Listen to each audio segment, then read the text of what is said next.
Você já reparou que no Brasil de hoje tem muita gente que se diz cristã, mas vibra quando a polícia mata? Pois é, vamos falar da hipocrisia e contradições da extrema-direita bolsonarista.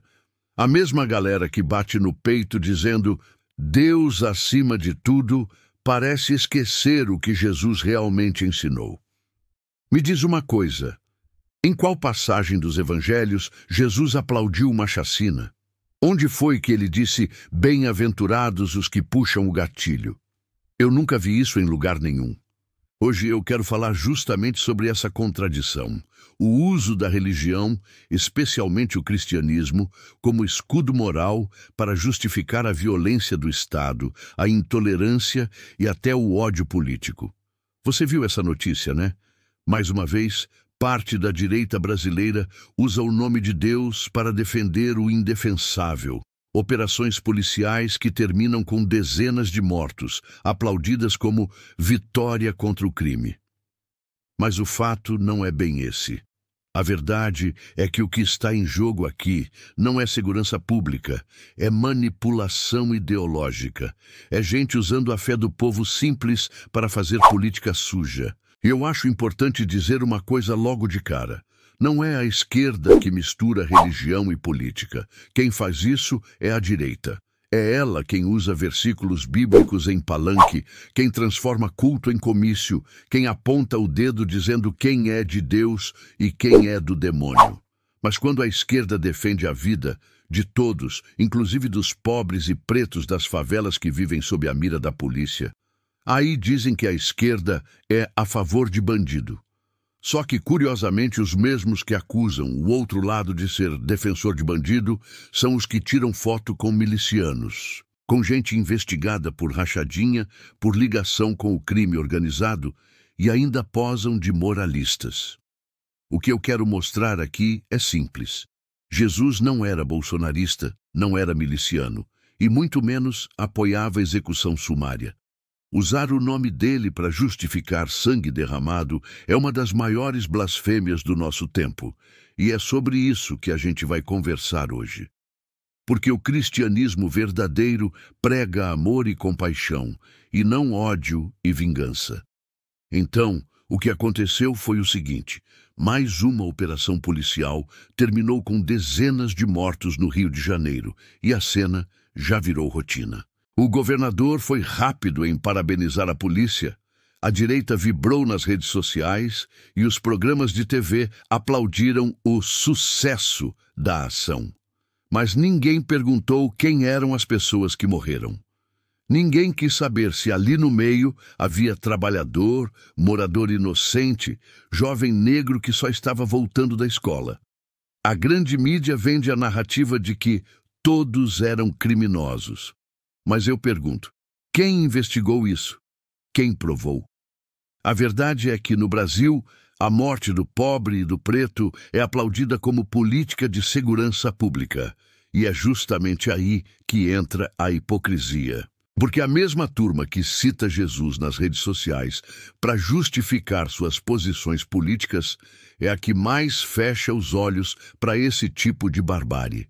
Na minha visão, isso aqui é um claro sinal de um projeto político e moral em curso há anos. O projeto de transformar o ódio em virtude. Eles inverteram completamente o sentido de justiça. Não é mais sobre justiça social, é sobre vingança. É o Estado agindo com fúria, com a bênção de quem deveria pregar a paz. E olha só a ironia. Essa direita que tanto fala em vida, família, Deus, é a mesma que defende o armamento civil, que ensina a criança a atirar, que ri quando alguém morre na favela. É a mesma direita que idolatra figuras como Bolsonaro, um homem que debochou de mortos na pandemia, que parabenizou policiais por atirar para matar e que ainda tem coragem de posar de cristão em campanha eleitoral. Mas vamos conectar os pontos. Isso não é um caso isolado.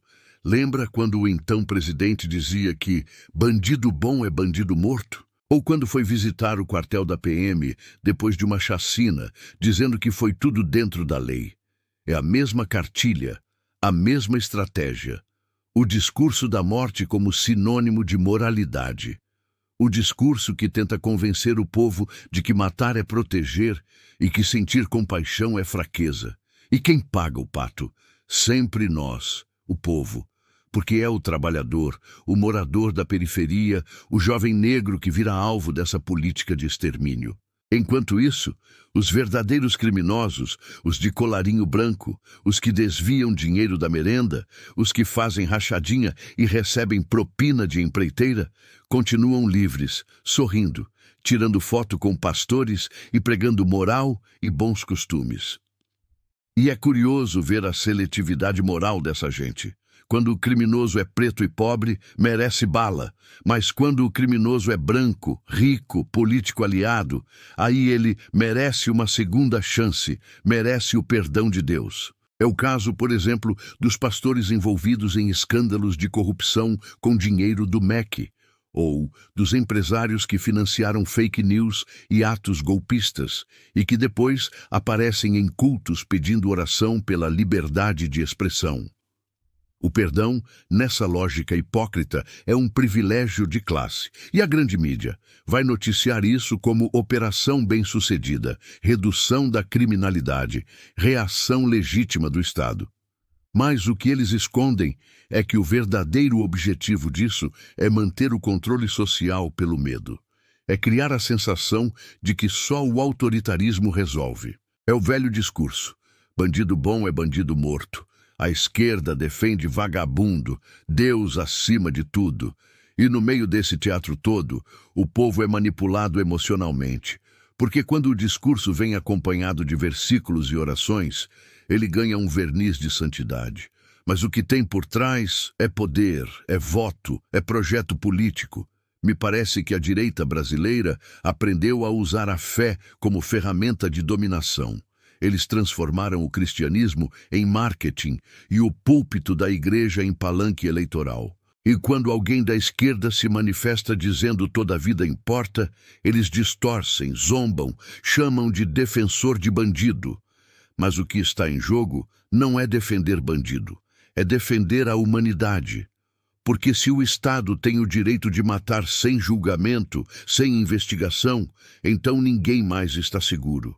Isso fere diretamente o princípio da Constituição, fere a democracia e fere também o próprio Evangelho. A direita diz lutar por liberdade, mas o que ela realmente quer é o poder de decidir quem vive e quem morre.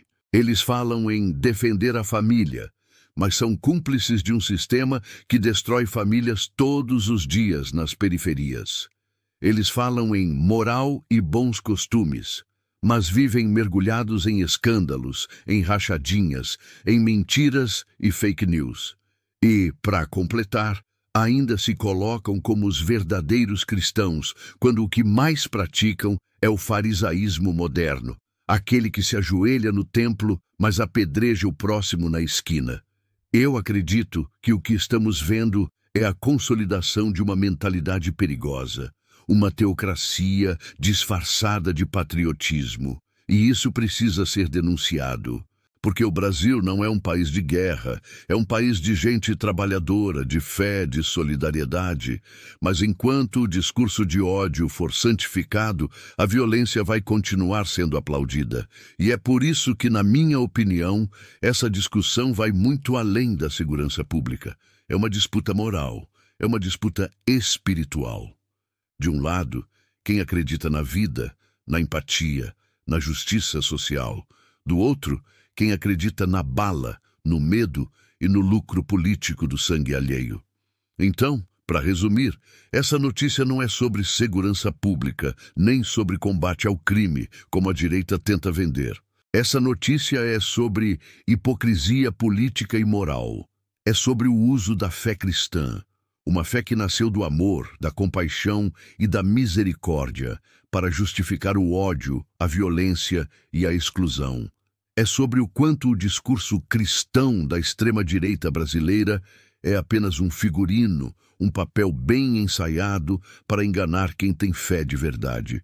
Porque o que a gente está vendo não é religiosidade, é teatro ideológico. A direita veste a máscara da fé para esconder o rosto da intolerância. Diz Deus acima de tudo, mas age como se o próximo valesse menos do que um fuzil. Defende o direito à vida, mas só a vida de quem tem a mesma cor, o mesmo CEP e a mesma ideologia. E o pior, tenta convencer o povo de que isso é o verdadeiro cristianismo. Mas a verdade é que Jesus não andava com soldados, ele andava com o povo. Não defendeu império, defendeu igualdade. Não exaltou armas, exaltou o perdão. E se Jesus voltasse hoje e visse o que estão fazendo em nome de ele, apoiando chacinas, idolatrando políticos corruptos e chamando isso de fé, ele provavelmente viraria as mesas como fez no templo quando viu o comércio da fé. Eu vejo com muita clareza que o problema do Brasil não é falta de religião, é o excesso de religião usada de maneira errada. A direita aprendeu a transformar o sagrado em ferramenta de marketing. Transformou o Deus te abençoe em slogan eleitoral e o púlpito em palanque de ódio. E enquanto isso, vai espalhando medo, dividindo famílias, alimentando desinformação e matando simbolicamente tudo o que o Evangelho realmente representa. E me desculpe quem ainda acredita nessa farsa, mas não existe cristianismo de farda, nem cristianismo de fuzil. Existe o cristianismo da empatia, da justiça social, da defesa da vida. E é esse que a esquerda defende, mesmo sendo atacada, distorcida e acusada injustamente. O verdadeiro pró-vida não é quem bate palma para a operação que mata 20 pessoas.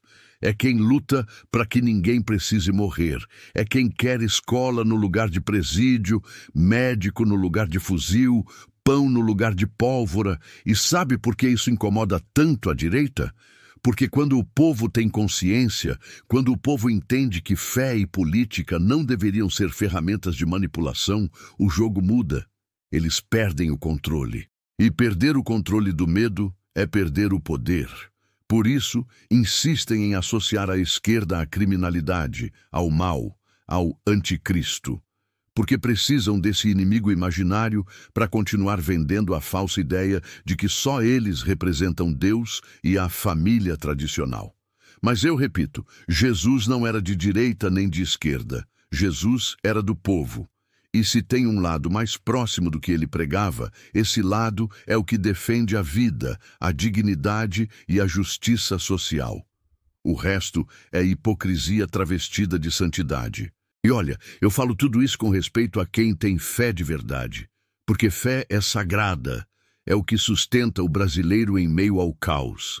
Mas fé não é licença para ódio, não é justificativa para execução, e não é argumento para defender político corrupto. Quem usa Deus para defender arma, tortura e mentira não está rezando, está fazendo campanha. Então eu te peço, fique de olho, não aceite tudo o que te contam. Quando você ouvir alguém dizer que a esquerda defende bandido, pergunta, e quem defende os milicianos, os corruptos, os que desviam milhões da saúde e da educação? Quando você ouvir alguém dizer que a polícia matou vagabundos, pergunta, quem eram, quem investigou, quem julga isso? E quando vierem te dizer que Deus está com a direita, lembra que o mesmo Jesus que expulsou os hipócritas do templo também defendeu a prostituta, o pobre, o doente, o marginalizado. O cristianismo que eu acredito, e que muitos de nós acreditamos, é o cristianismo que acolhe, que perdoa, que salva, e não o cristianismo que exclui, que fere e que mata. Por isso, é fundamental que a gente continue denunciando esse discurso falso, esse moralismo armado, esse fanatismo que destrói vidas em nome de um Deus que nunca pediu isso. Porque, no fim das contas, o que a direita tenta vender como fé é, na verdade, poder. Poder para continuar mandando, para continuar enriquecendo, para continuar dividindo o país. E é por isso que a nossa luta, de quem acredita num Brasil mais justo, mais solidário, mais humano, precisa continuar. Então, para você que chegou até aqui, não se cale. Não aceite que a religião seja usada como arma. Não aceite que matem em nome de Deus. Fale, compartilhe, questione. O silêncio é o terreno fértil da injustiça. E eu quero saber, o que você acha disso tudo? Você também sente que a religião está sendo sequestrada por interesses políticos? Deixa aqui nos comentários. Vamos conversar. E se você concorda com essa análise, deixa o seu like, se inscreve no canal e compartilha esse vídeo para a gente furar a bolha e abrir os olhos de mais gente. Porque no fim, o que está em jogo não é só uma disputa política, é uma disputa pela alma do Brasil. E o Brasil que eu acredito não é o Brasil da bala, do ódio e da hipocrisia. É o Brasil do amor, da fé verdadeira e da justiça social. O Brasil é dos brasileiros.